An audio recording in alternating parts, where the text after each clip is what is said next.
सही है जो सही है वही अच्छा होता है।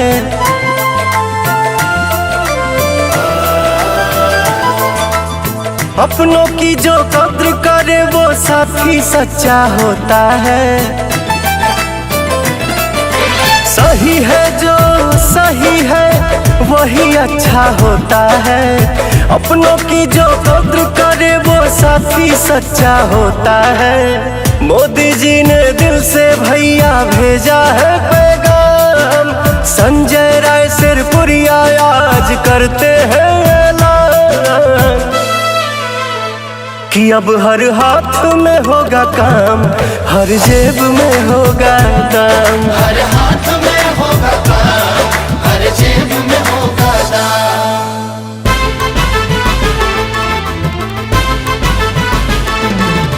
सारे जहां से अच्छा हिंदुस्तान हमारा।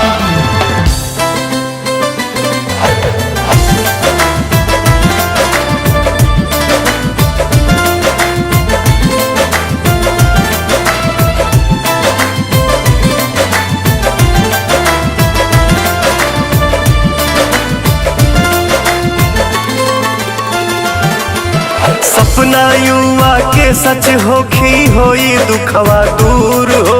रोजगार के अवसर नया मिली अब भरपूर हो।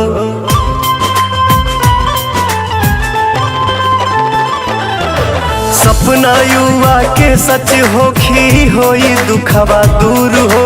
रोजगार के अवसर नया मिली अब भरपूर हो।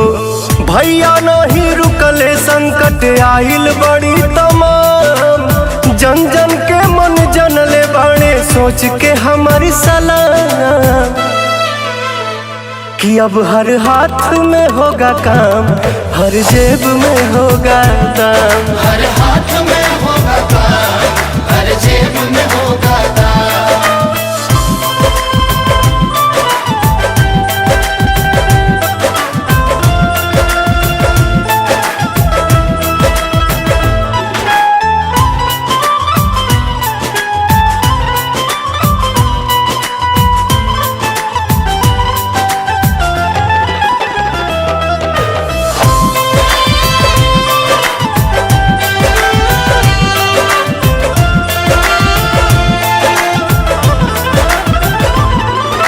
नेक नियत से आइल बाणे करी है भैया ने की हो।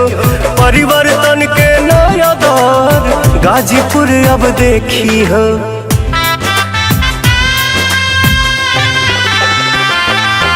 नेक नियत से आइल बाणे करी है भैया ने की हो।